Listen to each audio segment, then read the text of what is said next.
Coming up on Evening Edition, an inside look at the local judicial candidates, plus a possible serial shooter in Chicago.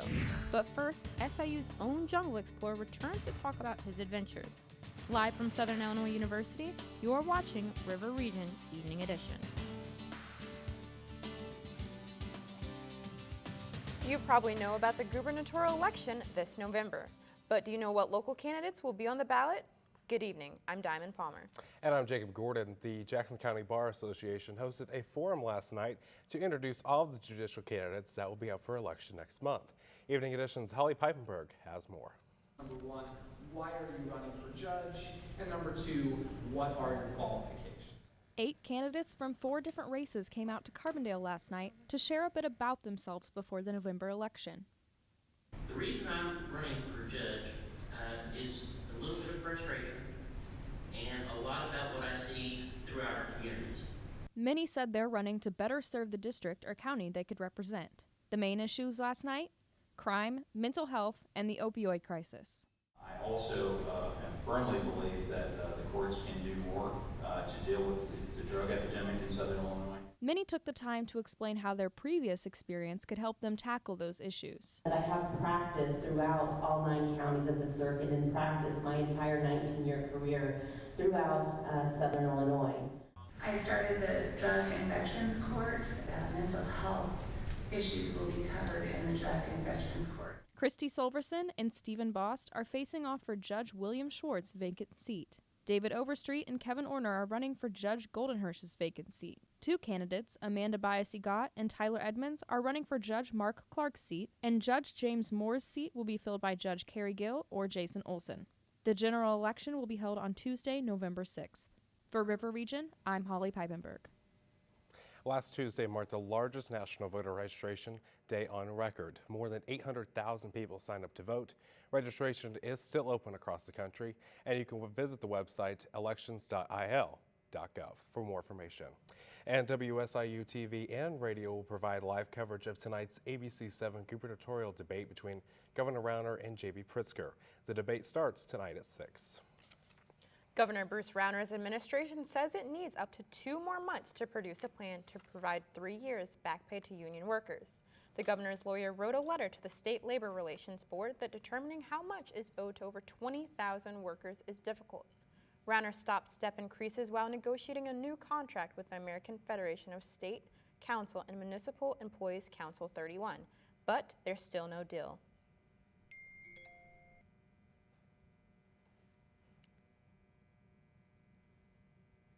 If you're wondering why you got a text from President Trump this afternoon, it was a test to the emergency alert system.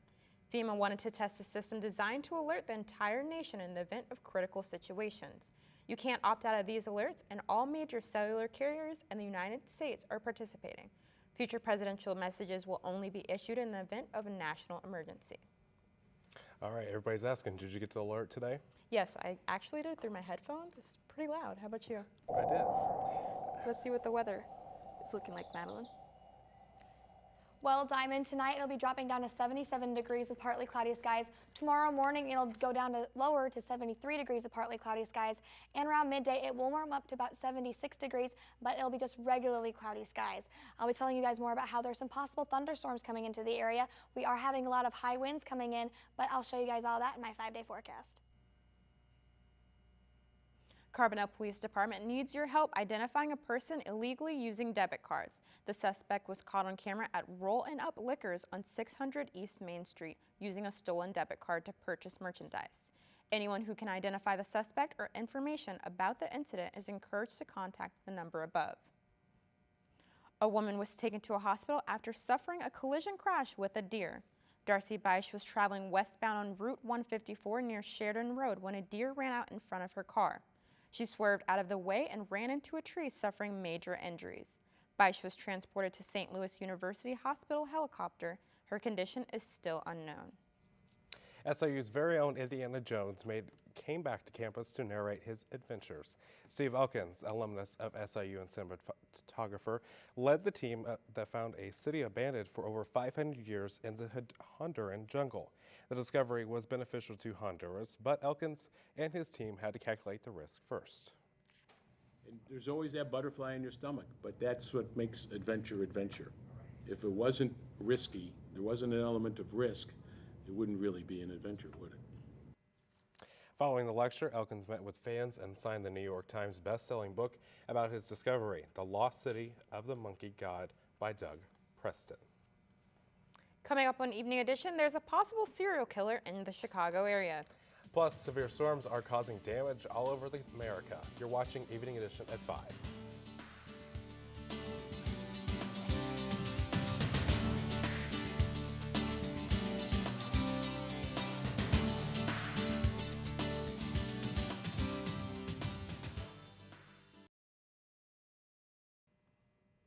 Welcome back to Evening Edition. In Chicago, 2 people have died 2 nights in a row, and according to police, both shootings used the same gun. 73-year-old Douglas Watts was killed while walking his dog in Rogers Park Sunday morning. 24-year-old Allahu Moskowitz was shot Monday in Loyola Park. Police released this surveillance picture showing the shooter dressed entirely in black. People will go about their daily lives, but obviously we want it to be done in a safe way. Right now, police say that they have officers all over the area combing through the surveillance video so they can find and talk to possible witnesses. Jason Van Dyke, the Chicago police officer who shot and killed Laquan McDonald in 2014, took the stand again today. Under cross-examination, Van Dyke acknowledged some of the statements he made to the officers after the shooting were not true. He also told jurors that he fired more shots after McDonald was on the ground because he was shooting at the knife McDonald was holding. You thought you were backpedaling as you're firing shot after shot after shot? What I know now and what I thought at that time are 2 different things. Closing arguments for the set tomorrow. While on Capitol Hill waits for the FBI investigation into Brett Kavanaugh to wrap up, lawmakers are shifting their focus to President Trump for his comments he made about Kavanaugh's accuser. Omar Jimenez reports lawmakers, including those in the president's party, are criticizing the comments. As the country waits to see if Judge Brett Kavanaugh will be their newest Supreme Court justice, President Trump is standing firmly behind his nominee, which now includes mocking the woman accusing Kavanaugh of sexual misconduct, Christine Blasey Ford, accusations Kavanaugh denies.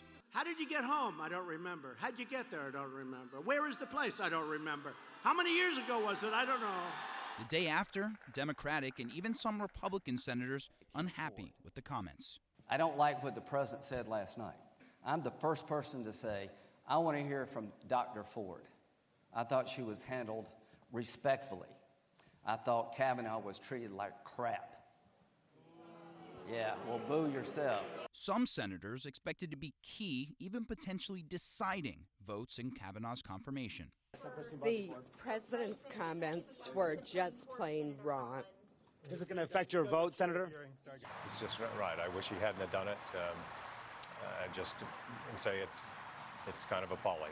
But Senator Jeff Flake adding the president's comments would not affect his vote. Wednesday, the White House defending those comments.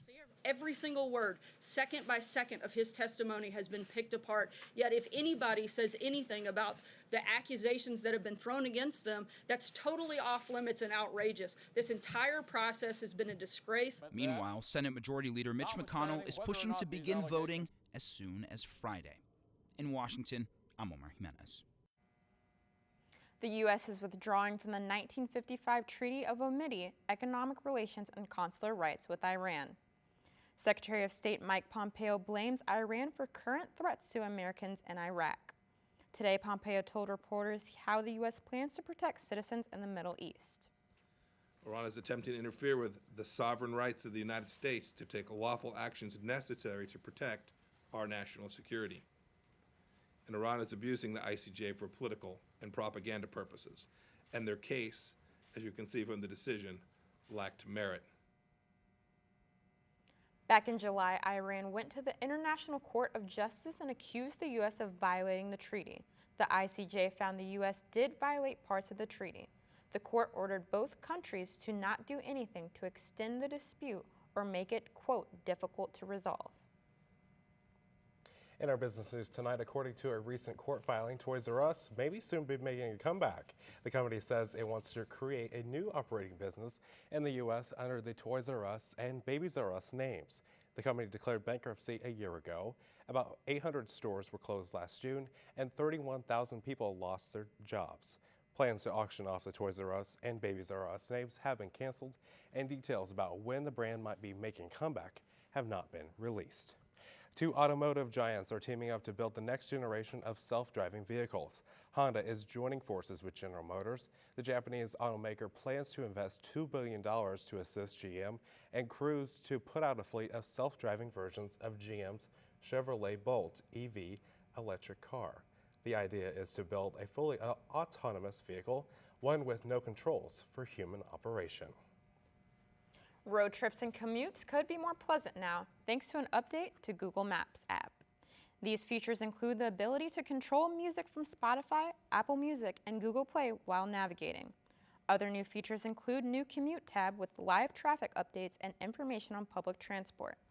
These new features will roll out this week for both Android and iOS users. Residents in several states across the country have been dealing with severe weather over the past few days.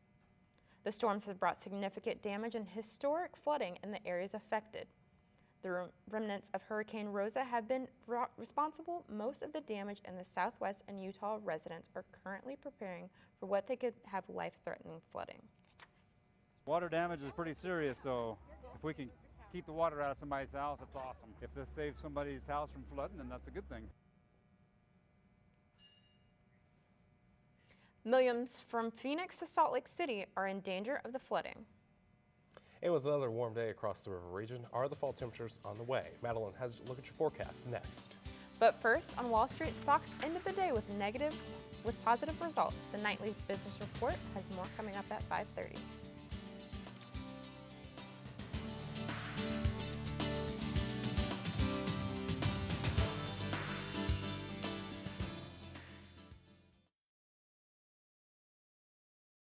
To 82, and then it back up to 84, but it will be partly cloudy skies.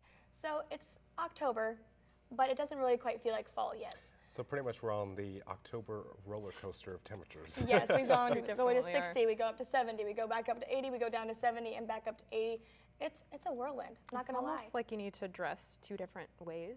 So one time in the morning and then like change in the afternoon. Exactly. Yeah, so like in the morning you put on your sweater and like your leggings and your boots, but then in the afternoon you put on your t-shirt and your shorts and like get ready to go to the beach. Definitely. All Thanks, right. Madeline. And now here's Jordan Smear with the preview of what's coming up next in sports. Jordan. Tickets for a fierce matchup between SIU and Kentucky went on sale today. Plus, a Georgia school mourns the death of one of their players. You're watching Evening Edition at 5.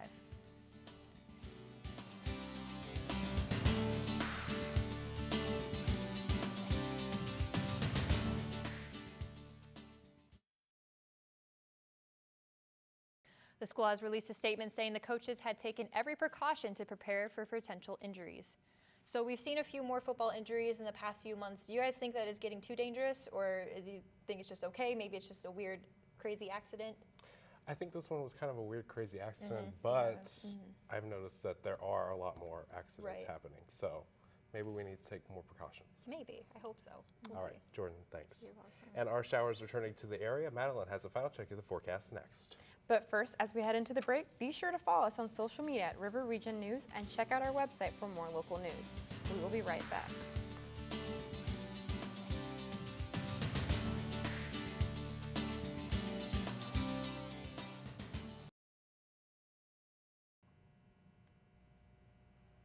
A discovery of 3 bears in Nevada played out like a storybook tale.